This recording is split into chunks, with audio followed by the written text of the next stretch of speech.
Hello again, everyone.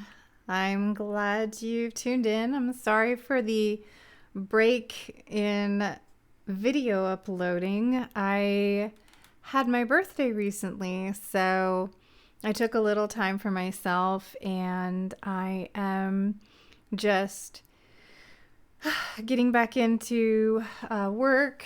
I apologize for that, but I'm glad you're here.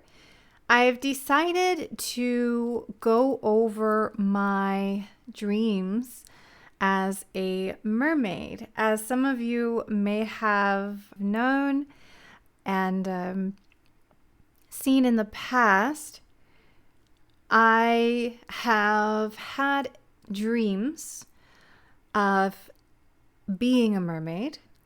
So I decided to give a series of videos which delved a little bit more into that mermaid side of myself. Hello to all of my fellow mermaids, mermen that are out there. Hello, and you're not alone.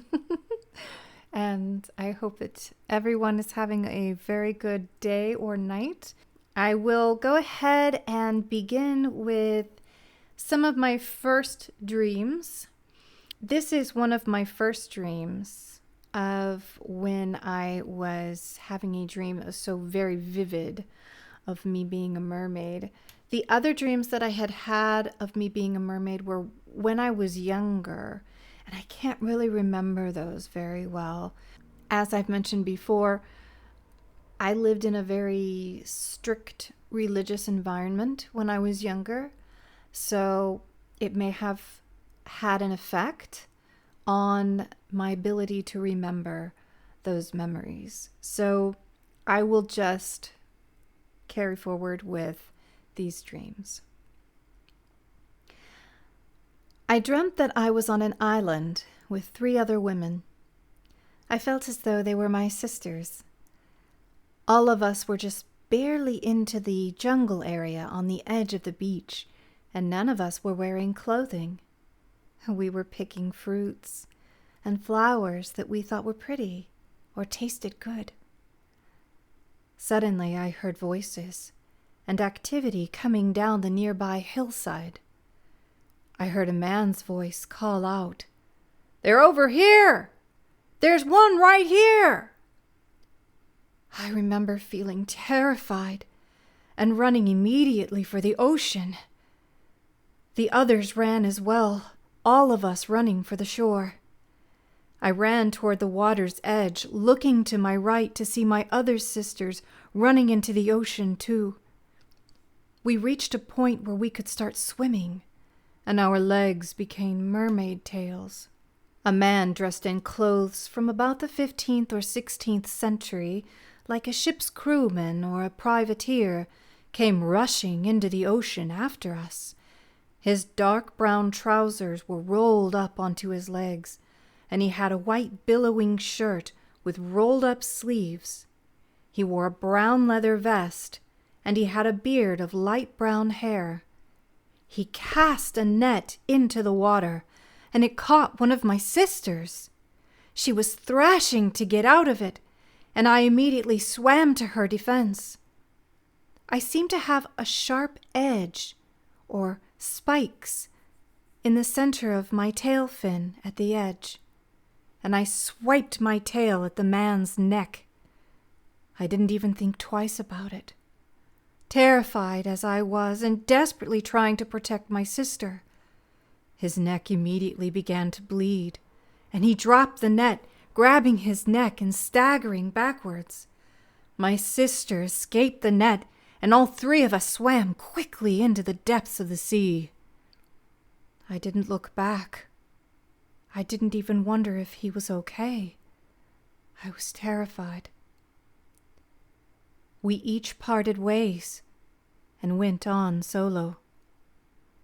I reached the edge of the island and went straight down over the edge into a darkness of the ocean depths. The cool darkness overtook me until I could see nothing. Suddenly my eyes adjusted, and I could see everything in a light blue shade. I was unafraid and perfectly at home. I continued down until I could see the ocean floor. A deep crack seemed to run through the ground. I saw mountainous regions, very tall in some areas, very skinny too sometimes.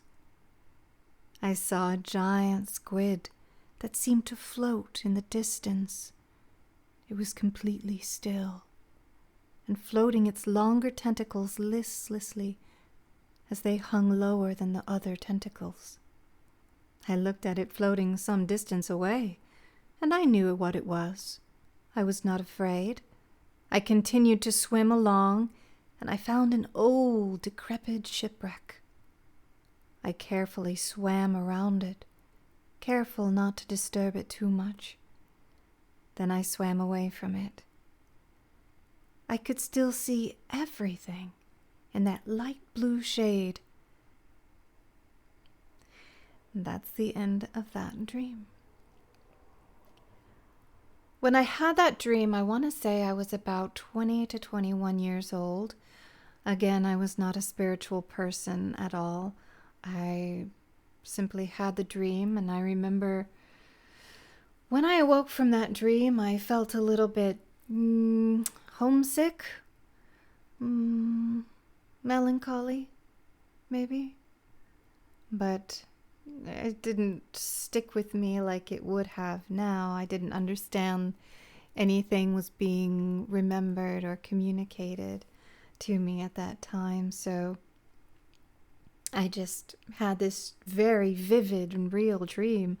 I remember when I injured that man, I didn't even think twice about it. I just remember feeling like if I didn't get her out of there, we were dead.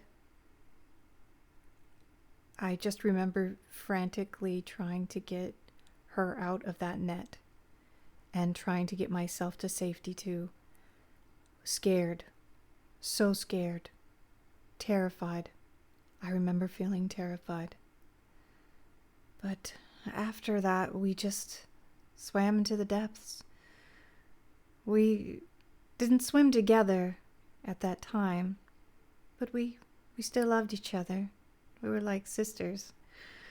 So it's kind of interesting. I remember I reached a depth of the ocean where I couldn't really see much anymore. Everything became very dark. And then I remember suddenly everything was like, I remember everything turned this light blue shade. And it's hard to describe. I could see everything, but it's like everything was in a blue filter or something.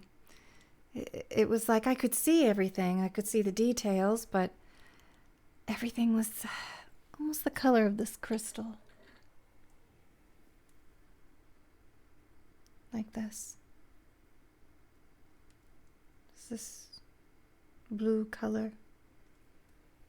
Like that. I could see everything. It was like my eyes just suddenly changed and I could see everything. So, boy, that was a vivid dream. But yeah, it was intense. So the next dream that I had was, I want to say a few years later when I had this dream. I was not a spiritual person at all yet. So I'll read this one. I dreamt that I was swimming under the ocean. The sea looked dark beneath the waves.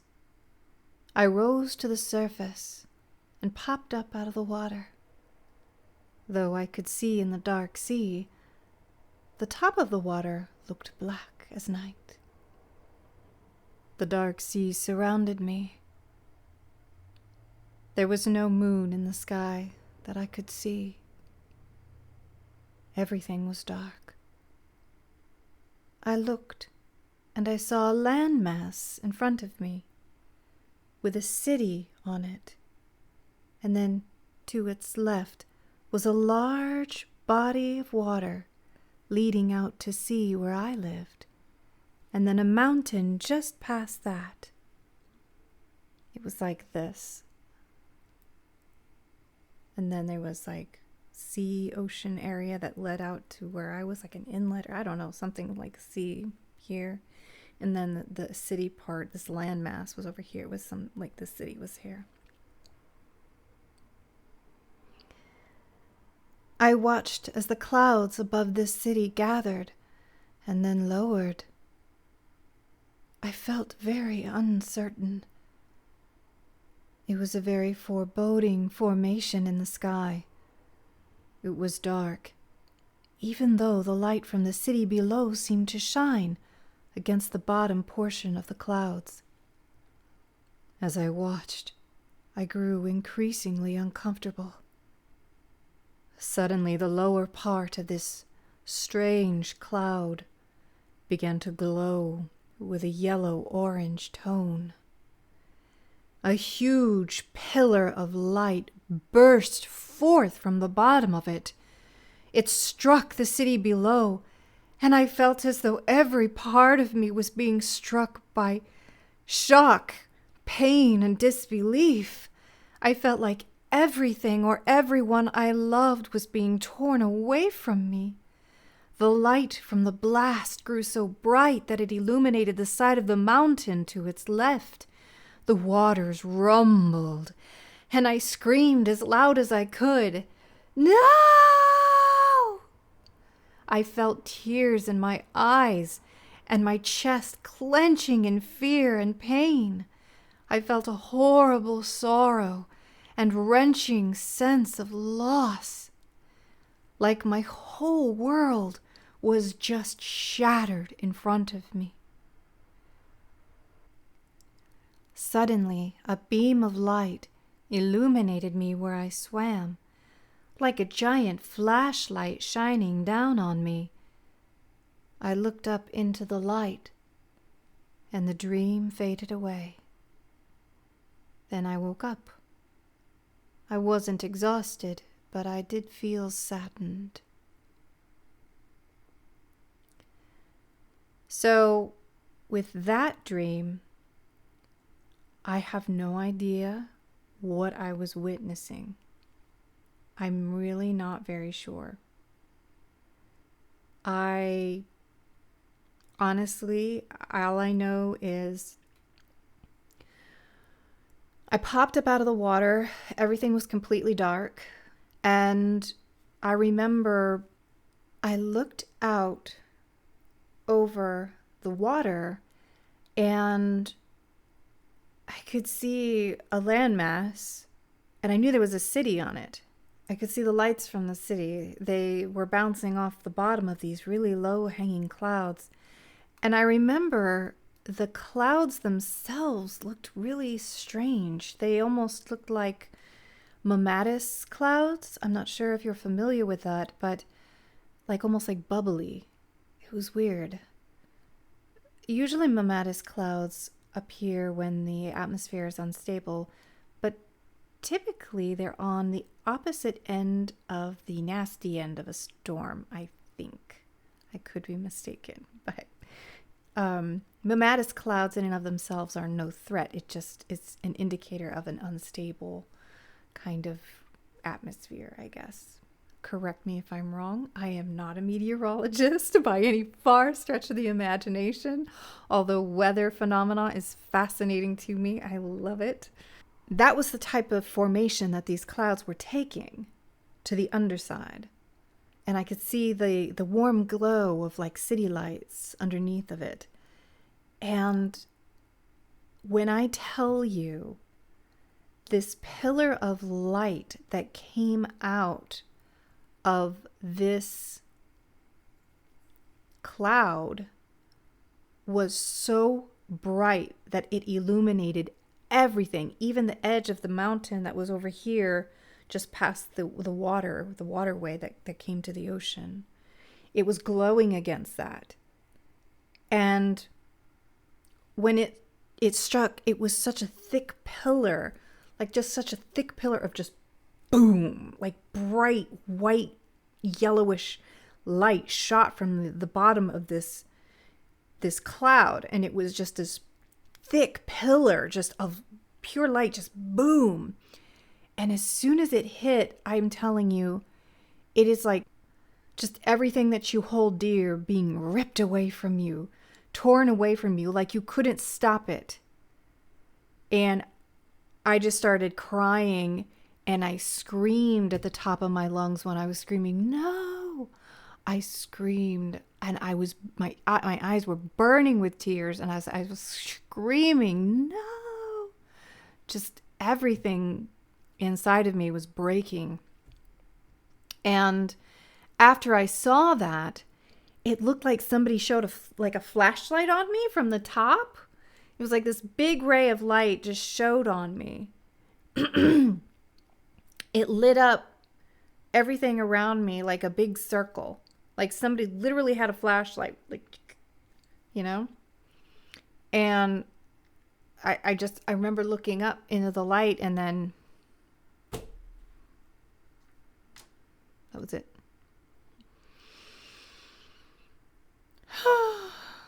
I don't know what I saw. This video is getting on in time, so I'm actually going to cut it right there, and we will continue in another video. But thank you again for your patience with me. I hope everybody has had a beautiful day or night. Thank you for being with me for my dreams and my experiences. Thank you, and take care.